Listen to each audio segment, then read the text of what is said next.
Oi, gente, tudo bem? Gente, eu sou a Vivian, eu sou nutricionista e hoje eu tô aqui que eu tô retomando um projeto antigo, que é fazer alguns vídeos para levar informação de qualidade, principalmente para pessoas que não têm contato com a gente no dia a dia, pessoas que não conseguem, são de outras cidades e não são pacientes. E até os temas são temas que a gente conversa muito em consulta, são temas que a gente sempre cai em rotina de consultório. Hoje eu tô aqui com um médico e ginecologista que eu confio muito, eu gosto muito do trabalho dele e ele aceitou meu convite para a gente falar um pouco sobre temas relacionados à saúde da mulher. Então é o médico José Vitor Zanardi. Tudo bom, Zé? Tudo jóia. Pode chamar de Zé? Pode chamar de Zé. Bom, olá pessoal, eu sou o José Vitor Zanardi, eu sou médico ginecologista, eu fiz uma especialização em reprodução humana e depois eu segui estudando mais a área de endometriose. Então meu doutorado foi em endometriose. E muito obrigado por ter me chamado para estar aqui, viu, Vivian? Imagina, muito legal. Obrigada por ter aceito meu convite desde já. E, bom, o primeiro tema que a gente vai falar aqui, a gente vai fazer vários takes, tá? O primeiro tema que a gente vai falar é um clássico entre as consultas, entre assunto, né, das consultas com mulheres, assim, que é sobre anticoncepcional. Acho que esse é sempre um tema de dúvida. Com certeza. Então vamos lá. A mais clichê de todas, anticoncepcional engorda? Essa pergunta é ótima, né? Então, vamos lá. Primeiro, para responder essa pergunta, eu vou falar primeiro de um contexto que acontece, que acho que a Vivian deve falar para vocês o tempo todo, que é o seguinte: todo mundo engorda. A verdade é essa, ao longo da vida as pessoas engordam. Tem um estudo que mostra que as mulheres dos 19 aos 50 anos de idade, se ela não tiver o mesmo tipo de alimentação, o mesmo tipo de atividade física, ela deve ganhar em média 450 gramas por ano. Então, ao longo dos anos, as pessoas elas tendem a ganhar peso, a não ser que elas melhorem o equilíbrio, né, do que está ganhando e o que está gastando de caloria.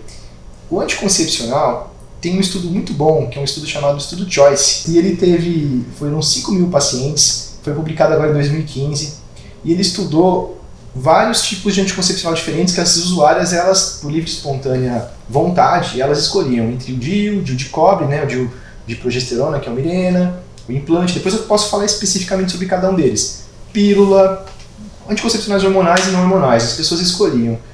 E depois de um tempo, entre várias análises que eram feitas, também analisaram o ganho de peso que essas pessoas tiveram. E se observou que aquelas que não usavam anticoncepcional nenhum, e aquelas que usavam alguns anticoncepcionais, como o DIU de cobre, o DIU de progesterona, que é o Mirena, o implante subcutâneo de etonogestrel, que é o Implanon, pílula, todas elas tinham basicamente o mesmo ganho de peso ao longo do tempo. Ou seja, não usar nada ganhava peso, porque as pessoas ganham peso. Usar DIU ganhava peso igual quem não usava nada. Usar pílula ganhava peso igual quem não usava nada. Então não modificava, exceto o injetável trimestral. Aquela injeção que se usa de 3 em 3 meses, que é o acetato de medroxiprogesterona, nome comercial Depo-Provera. Essa medicação, infelizmente, ela aumentava um pouco o ganho de peso e acaba por isso que muitas vezes as pessoas optam por não fazer uso. Mas não é que a injeção ela tinha mais caloria e por isso quando a pessoa tomava ela engordava mais. Não, ela aumentava mais o desejo, a compulsão alimentar da pessoa. Então isso depende muito da oferta de alimentos, porque essa mesma medicação, quando foi estudada em lugares onde não tem tanto acesso a alimentos muito processados, junk foods de maneira geral, por exemplo, em comunidades na África, se percebeu que essas pessoas não ganhavam peso. Então o raciocínio que se tem é mais ou menos assim, é como se essa medicação deixasse a pessoa meio que com desejo ali por doce, por alguns outros alimentos que engordam mais às vezes, né, no consumo exagerado, e que quando tem essa disponibilidade, essa pessoa ganhava peso. Mas só com esse tipo de anticoncepcional, que é um injetável trimestral. Os outros anticoncepcionais, que é o injetável mensal, a pílula, adesivo, anel vaginal, e todos os tipos de DIU, e o implante, e o DIU de cobre, que não tem hormônio nenhum, não tinham diferença de ganho de peso em relação a quem não usava anticoncepcional nenhum. Então, resumindo, o anticoncepcional não engorda, na verdade. Mas, por exemplo, em retenção de líquido, isso influencia? Anticoncepcional influencia nisso? A pessoa retém mais líquido mesmo com anticoncepcional? Alguns anticoncepcionais, eles fazem com que a pessoa tenha uma sensação de mais edema, né, principalmente no inferior, e tem algumas pessoas que têm mais predisposição a isso. Sim, as progesteronas, de maneira geral, elas podem dar um pouquinho mais de retenção, sim. Isso talvez não seja suficiente, representativo para ganhar peso, mas de maneira geral podem ter essa queixa, né, que está sentindo mais inchada, assim, coisa assim. Esse ganho de peso ele é transitório, ele não chega a ser, não é um impacto que dá assim, ao longo prazo, se avaliar no ano inteiro, o ganho de peso ele praticamente não se modifica. Hoje em dia a gente ouve falar muito dessa questão de recorrer a métodos não hormonais. Existe uma vantagem em recorrer a um método não hormonal e quais são? Certo. Primeiro, eu vou descrever o seguinte, a gente pode dividir os anticoncepcionais em 3 grupos mais importantes, 3 grupos. Então eu vou colocar que são os grupos de anticoncepcionais não hormonais, que nesse grupo a gente tem o DIU de cobre e os métodos comportamentais, que é o método de Billings, que é aquele que a gente avalia o muco endocervical, quanto mais filante ele fica, ou então o coito interrompido, a tabelinha. Esses métodos comportamentais eles são muito pouco efetivos, eles falham muito, né? Então não é uma recomendação muito adequada para quem não quer engravidar de jeito nenhum.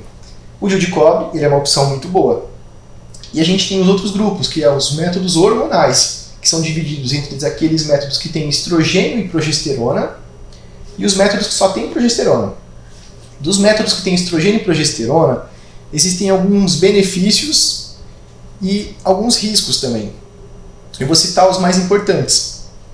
Por exemplo, quando você me pergunta se tem algum risco usar um anticoncepcional hormonal, se eu estiver pensando no método que tem estrogênio e progesterona, como por exemplo algumas pílulas, a maioria delas tem estrogênio e progesterona, então essa é fácil, só você olhar na caixinha lá tem etinil, estradiol e alguma coisa, ou então valerato de estradiol mais alguma coisa. Isso são pílulas combinadas, que tem 2 hormônios, estrogênio e progesterona.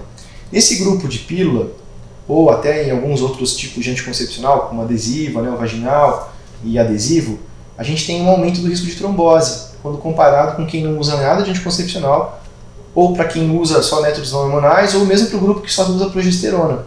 Então tem um aumento que pode chegar a 4,8 vezes mais risco de ter trombose, principalmente na associação do estrogênio com a drospirenona.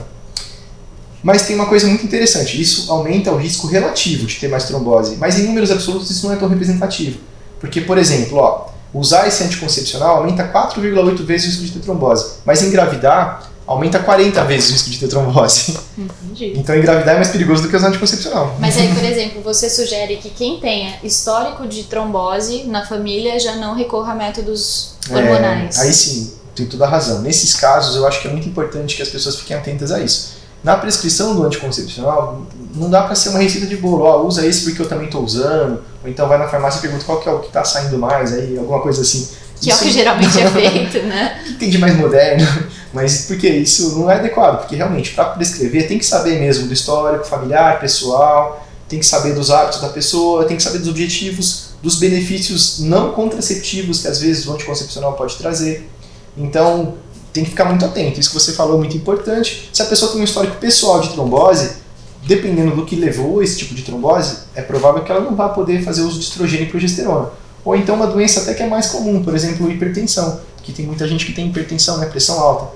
O estrogênio, ele não pode ser usado para essas pessoas, porque ele vai fazer com que a pessoa tenha mais, que a pressão dela fique mais alta ainda. Só para ficar mais claro para o pessoal que está assistindo, vamos só pontuar quais são o lado negativo, os pontos negativos de você recorrer a um método hormonal. Então... Ok, vamos lá então. Então quando a gente pensa no método que tem estrogênio e progesterona, o lado negativo é que ele tem mais risco de trombose do que os outros, que tem só progesterona ou sem hormônio nenhum.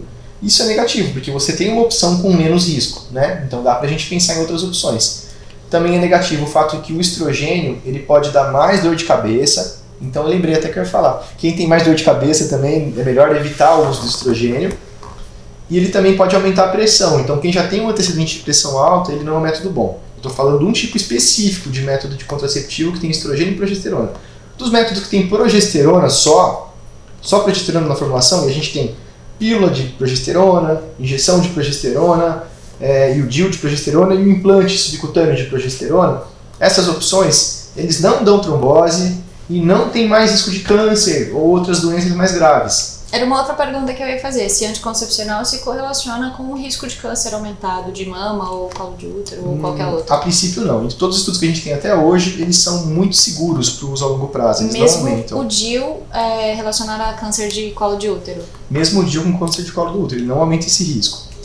Aí tem uma coisa importante, claro, se a pessoa já teve um antecedente de um diagnóstico pessoal de câncer de mama, aí sim, ela é contraindicação absoluta para usar qualquer método hormonal. Hoje a gente tem recursos em que as pessoas estão, graças a Deus, sobrevivendo mais aos cânceres, né? Então a gente está tendo opções seguras e tratamentos efetivos para câncer de mama. Então as pessoas, depois que elas conseguem a vitória aí com essa doença, elas estão recorrendo mesmo a métodos contraceptivos depois para continuar a vida, né? Agora vão continuar, deu tudo certo, sarei da doença. E aí que opção que eu posso ter? Nesse caso, se ela tem um antecedente pessoal, aí ela não pode usar métodos hormonais. De maneira geral, a gente contraindica. Esse é um risco, é um malefício do uso do contraceptivo hormonal.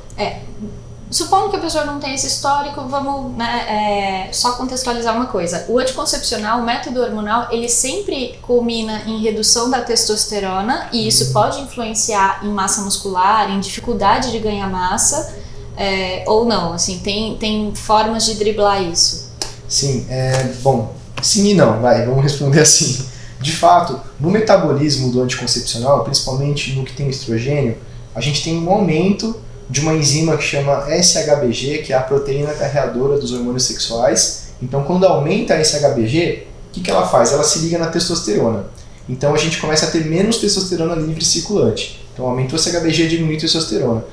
Isso pode dar uma série de efeitos. Esses que você comentou sobre massa magra não é algo significativo. Então, não tem problema. A gente pode usar anticoncepcional, hormonal, combinado, mesmo para, por exemplo, atleta de alto desempenho, algumas coisas como a seleção brasileira de vôlei, por exemplo, feminina. A maioria delas usam métodos combinados, porque isso faz com que elas não ciclem tanto, não tenham tanto sangramento menstrual, tudo, então elas acabam preferindo. Isso não atrapalha o desempenho nelas, desse tipo de coisa que elas estão fazendo, não atrapalha o ganho de massa magra, tá bom? Então isso tem muito mito por trás.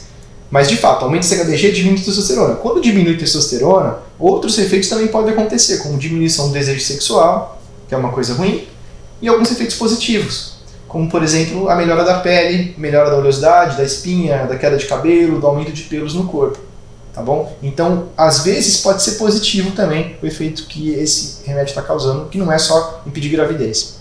Até muita gente, eu imagino, que já tenha recebido essa prescrição de anticoncepcional justamente para melhorar quadro de espinha, né? Tem muita gente que começa a usar já na adolescência. Sim. Então eu imagino que... Certo. Então, acho que, e respondendo então mais diretamente, de fato existem benefícios não contraceptivos, e em relação ao ganho de massa magra, isso é uma questão que se sempre colocou, mas aparentemente é mais mito. Posso só complementar uma coisinha importante sobre isso? Tem um estudo, aliás, 2 estudos, são estudos pequenos, que não têm tanta representatividade científica, são estudos que não foram prospectivos, não foram randomizados, ou seja, não tem uma relevância científica tão grande, e que falam que talvez anticoncepcionais com ciproterona podem ter alguma influência em atleta de alto rendimento. Mas isso, para a maioria das pessoas que devem estar nos assistindo, que são atletas amadores, pessoas que estão praticando regulares de atividade física, mas que não estão com o objetivo aí de competir na Olimpíada, na Paralimpíada, alguma coisa assim, não vai ter uma representatividade tão grande. Então, eu não acho que a gente deve se preocupar com o anticoncepcional, pensando em ganho de massa magra de maneira geral. Pode ficar bem tranquilo sobre isso. Ok. Bom, aí você citou o DIU. Eu vejo que tem muita gente já interessada nisso. E o DIU de cobre, ele é seguro de fato ou não? Assim, tem um risco aí? Sim, ele é seguro. O DIU de cobre ele é uma excelente opção contraceptiva. Ele é bastante seguro quando a gente pensa em eficácia contraceptiva. Ele tem uma eficácia superior à maioria das pílulas, aliás, todas as pílulas. Ele é mais eficaz que todas as pílulas, desde que ele esteja bem posicionado. Talvez o maior problema do DIU seja esse, que muita gente às vezes coloca e esquece, não fica mantendo uma rotina aí para avaliar se ele está no lugar, ou não faz uma ultrassom de controle para ver se ele está bem posicionado, e aí aumenta o risco dele sair do lugar, expulsar. Todo mundo conhece alguém, ou já ouviu falar de alguém que engravidou com DIU. O problema é esse, eu acho. O problema do DIU é justamente esse. Parece que tem sempre um caso perto de você, assim, né? A estatística de falha, ela é variável, né? Porque tem muito estudo, mas vai de 0,3% a 3,3%. 0,3% é uma taxa muito baixa, sabe? Mas enfim, existe risco, como todo método. A pílula também tem risco, a camisinha tem risco, a injeção tem risco, adesivo, anel, todos eles podem cursar com gravidez. O DIU de cobre, ele é um método muito efetivo, se colocado da maneira adequada, se bem posicionado, se checado, se a paciente mantiver uma regularidade, medidas ao ginecologista para checar que está na posição correta, ele pouco provável que ele vai se modificar em sua posição ou que ele vai acarretar em mais riscos de gravidez, né, que é o principal objetivo dele.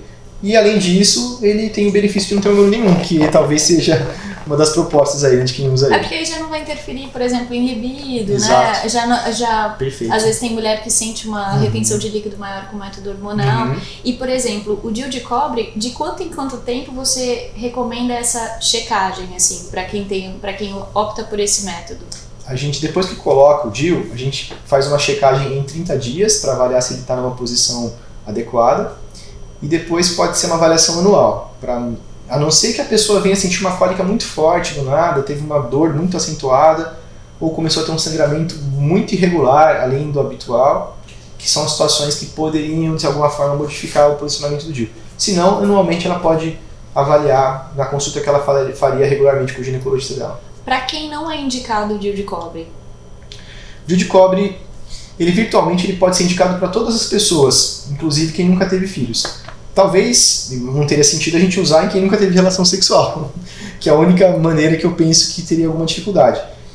Do contrário, é importante que faça uma avaliação ginecológica antes da proposta de colocação, porque eventualmente se tiver alguma infecção bacteriana, alguma infecção mais grave na vagina ou nas proximidades do colo do útero, a gente pode estar levando essa bactéria para dentro do útero e isso pode fazer com que se dissemine. Mas na ausência dessas infecções, que são as doenças inflamatórias pélvicas, na ausência dessas bactérias, não tem nenhuma contraindicação. Então, a pessoa pode colocar, sem nunca ter filho, pode colocar adolescente, que já teve relação sexual, jovem, e até quem já está perto da menopausa. O DIU de cobre ele é uma opção que ela não tem nenhuma restrição, pensando em contraceptivo de maneira geral.